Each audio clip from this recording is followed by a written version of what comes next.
This is Richard back at you. We got Annie in the house. We got Miss Teresa at the camera. Exciting morning. It's Monday morning actually, so we're really exciting. We got Adrian's 400 in the house. It's a nitrous powered LS motor, I believe 383. We're putting a trans brake and stuff like that in it. So I think it's going to make 850, 900 horsepower. So what we got here is we got some nice parts over here. We already got a billet hub for it, for the forward clutch. We already have a screen filter. It's not a cloth style. If you look down in here, it's a screen style. It's a cleanable filter, so you don't want to throw it away. We have our high pressure sealing rings. You don't want to do a steel or anything like that. You want high pressure. Anytime we're putting a trans brake in it, we're going to lock the pressure down about 190, 200 pounds. So you want to have everything high pressure. We got our 4L80E drum, 34 element. In case it doesn't have one in it already, we just want to be prepared. Got our new Sprag assembly too. We also got a Transmission Specialties billet valve body. These guys are awesome. So Chris over there keeps us hooked up with all these nice products that they build. So get her and look at this real quick. Maybe I can get that there. There we go.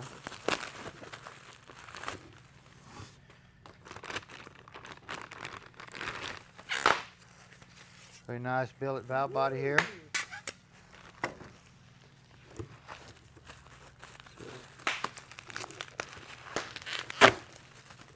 Okay, Teresa, don't be playing. Sorry.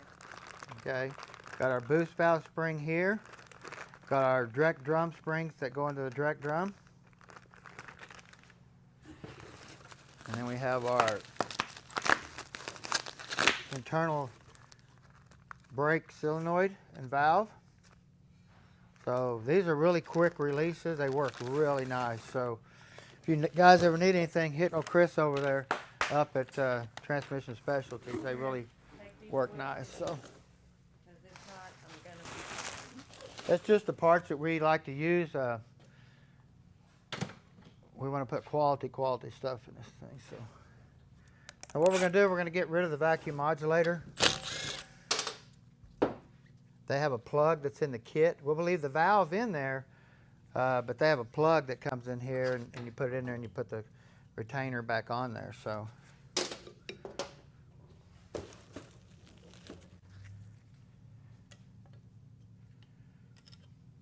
your modulator valve. And we got some cooler lines here, guys. You don't want to put a steel line with no barb on it here on the end to hold the hose on.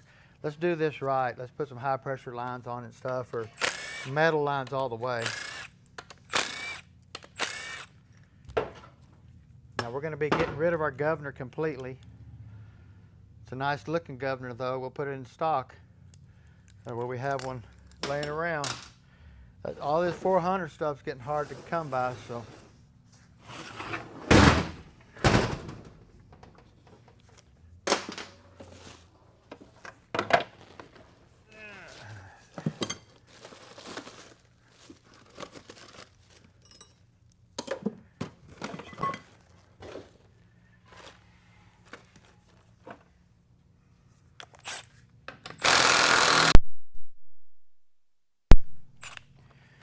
Make sure this thing's on 3.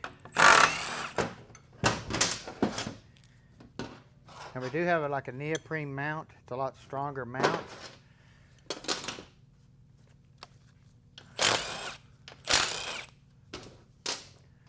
Go ahead and get our tail housing off real quick.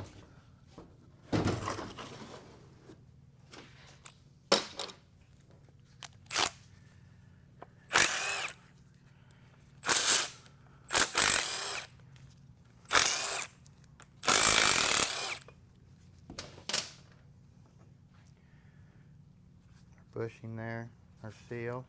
There's a gasket here. And then we'll have a yoke seal here. This O-ring here is what keeps the fluid from coming out of the back of the yoke.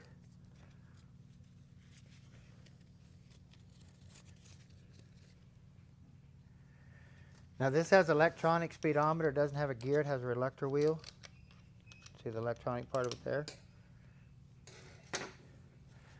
I'm not sure if the speedometer is going to be working in this vehicle or not. We'll leave it all there. If he wants to use it, it'll still be there. Now this is going in a pickup. I believe a nitrous powered pickup. So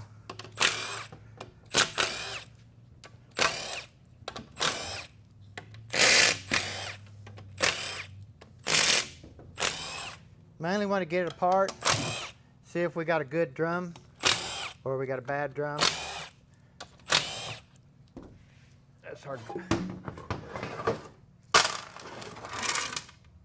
Not too bad. Like I said, I don't know what the tranny's been, if he's been running this tranny in the truck or what. Now you can see it's got a material type filter. You don't want to use that style on a trans brake because this thing has to move a lot of fluid. Then we have a pickup tube here. You always want to double O-ring this, the suction part of it that's up in the air. And the deep pan has a longer one. And it'll say here filter case.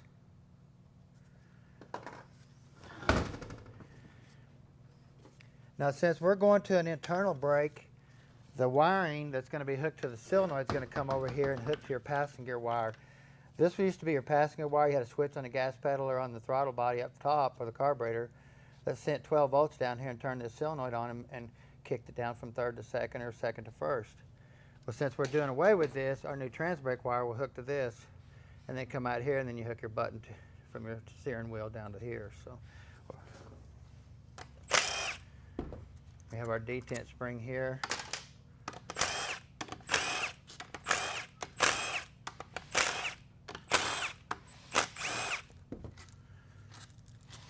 And we have these are 1/2-inch bolts here. And then we're going to have our 7/16 here.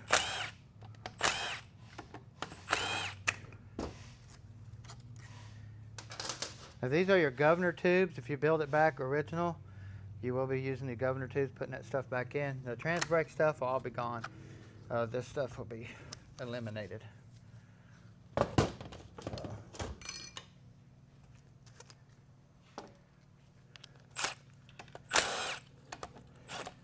And these are 3/8 bolts here.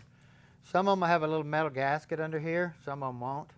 Just depending if you have this is a rubber seal, a steel body. They make a cover looking style that takes a little gasket under here. So you want to watch out for that. And your overhaul kit will come with 2 different gaskets. It'll actually come with 3 gaskets. 2 the same, 1 different. So you got to be careful there too. And then we have all our check bolts here. You can leave all these out, but this one right here, if you leave this one out, you're in trouble. Now, since we're doing a trans brake application, every check ball will be left out. There will not be a check ball left in it. Now, the valve body does come with a big white plastic check ball, so you want to read your instructions really good. It shows you where to put a ball in there. Now, we'll be doing away with our band servo too. We won't be putting that back in there.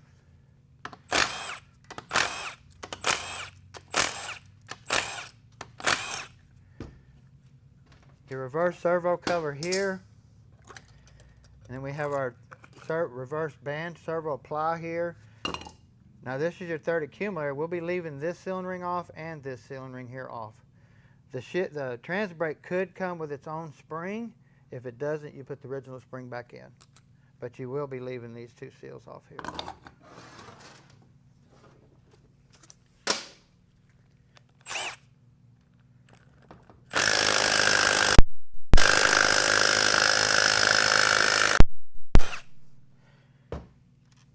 Now, this is actually a 4L80E bolt that they shoved in here. The 400 bolt's half the length.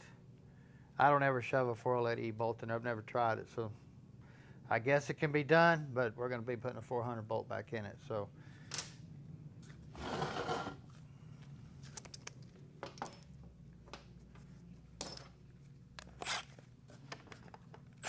oops, 9/16.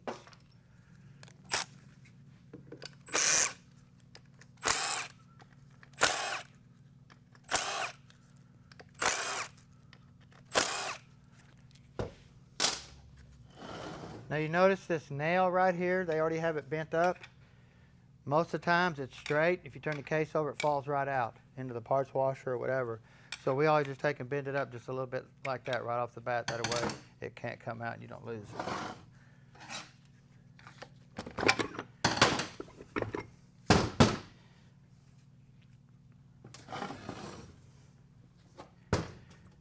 Now you can see here we do have Teflon sealing rings, but this is just a stock sealing ring. It's not a high pressure ring.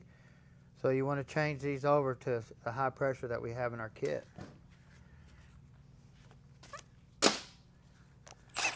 And then here we have our boost spring here. The trans brake will come with a different spring there.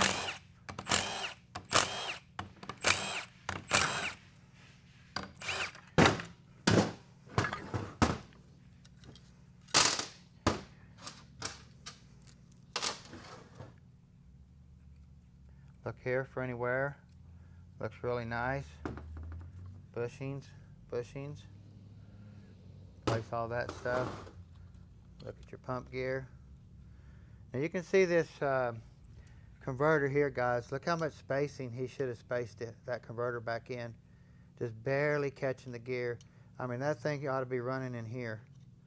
So he could have put way over an 1/8 inch of spacers on that converter in between the torque converter and the flywheel to get that converter back in there a lot deeper.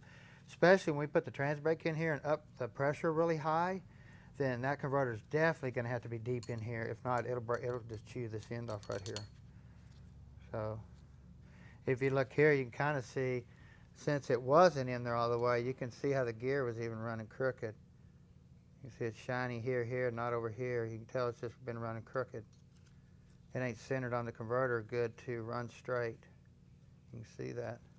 This side here looks brand new, like it's never used, because this isn't the load side of the pump gear. So,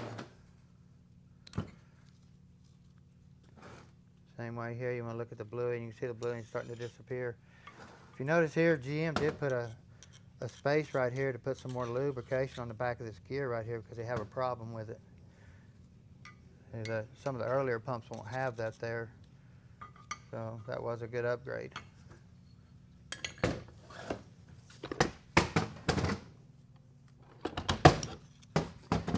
And we're going to get our forward drum out here.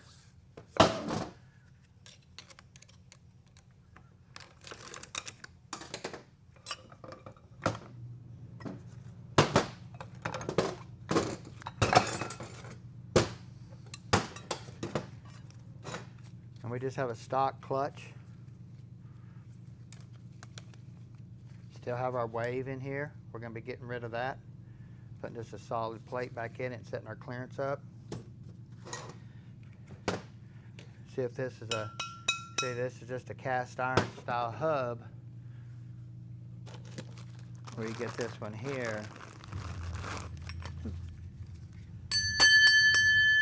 Look at that ring, that's how much. That's why we got to replace it, because it'll strip in here. This is just hot metal. And this is your forward clutch, it moves it forward, so there's going to be a lot of stress right here on that shaft. So we're going to get in here and look at our direct clutch. This is your third gear clutch and your reverse clutch. You can see here we've already got some wear going on. But we're going to be going back with the Allison clutches. You can kind of get an idea what they look like. Over your standard clutch, I mean. So let's see if we got a good drum. Let's hope this drum don't squeak when I turn it. Oh man, it squeaks.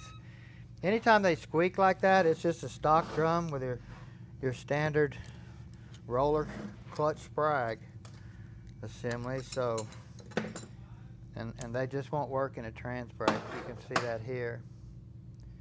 If you look here at this drum, that we have a new one sitting here for him, the difference in the race and then the lugs. This piece won't come off and go on this drum. So, but then you can see how many locks are here compared to how many we're fixing to put on this drum here. So you can put this on here like that.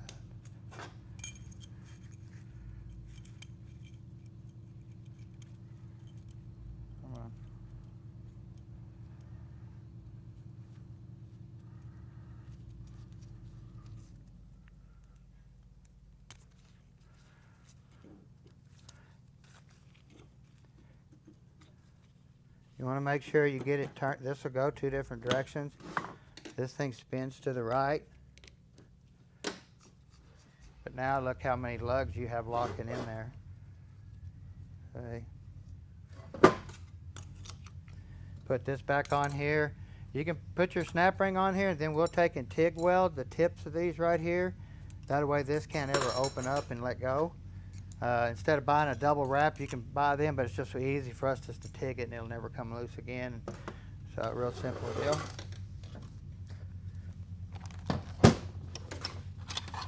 And then we have our engine brake band, which we're going to be getting rid of. We're not going to be installing.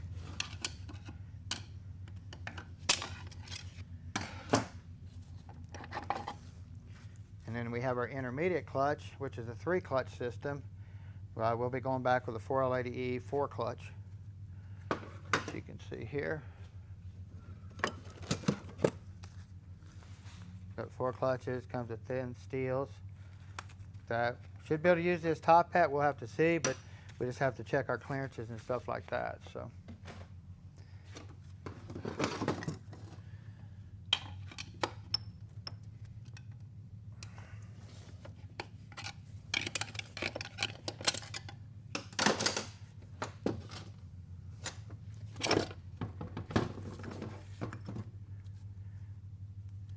Check all your bushings for any type of wear. A lot of support. This drum is supported by this one bushing right here on the end, and this bushing here. So if you got any wear, this drum will rub right through here on the. So always replace your bushings. You'll have a metal washer under here. You can see it. Some will be plastic. They are selective. If your end clearance isn't right between here and the back, you can change that washer and set your clearances tighter.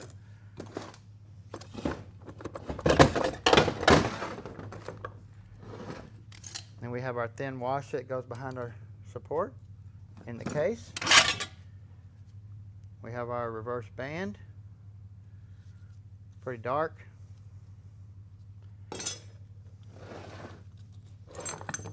in here and look at our planet stuff.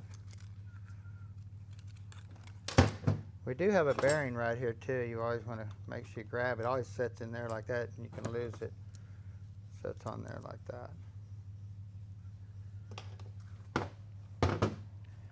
And we have our roller Sprag assembly here for the back. When you want to look for any type of wear here, pin moving, we always TIG our pins. The gear pin right here is bad about moving, walking this direction. And when it walks, it wipes out this washer right here that runs there. So we make sure they're not sticking out, and then we come in here and we'll TIG weld the back of them where they can't ever move. So looks really nice. Been having to change a lot of these sun gears, guys. We've been going through these like crazy, 4L80Es and the 400. So you always want to look back on both sides of these gears.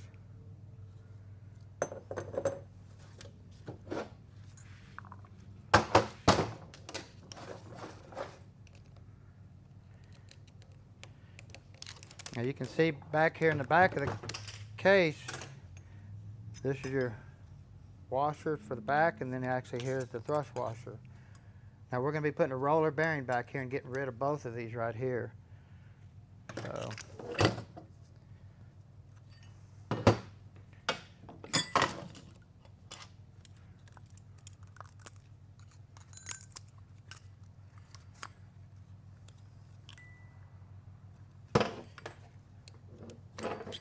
So there is another bearing race right here. I can get that thing off there. There we go. That's like that. You always got to make sure these bearings goes in right because of they have ledges on them. You can see them right there. So when you put this bushing right here in, you better step it down in there, because if you don't, when you put that bearing on there, that ledge is going to rub on that bushing and create all kinds of metal. So most of the bearings have a ledge. You have to step the bushings. So look at your planetary, see if your pins have been changed in color, anything like that. You can see a little bit of wear on the park, where the park rod locks on the park. You can tell somebody puts it in park before they come to a stop. Maybe some kid driving it or something, who knows. Just Just saying. But anyway, so we've seen a lot of that before. Yes, believe me. Kids can tear up a lot of cars, but I was a kid once myself. But anyway, it's going to be a fun build. Not a lot of hard part damage or anything like that. Put a good, really nice trans braking stuff in it and get him going. If y'all need anything, give us a holler. Don't forget to subscribe. Teresa, thank you for the camera. And Annie, you still looking good, girl. Y'all have a wonderful day.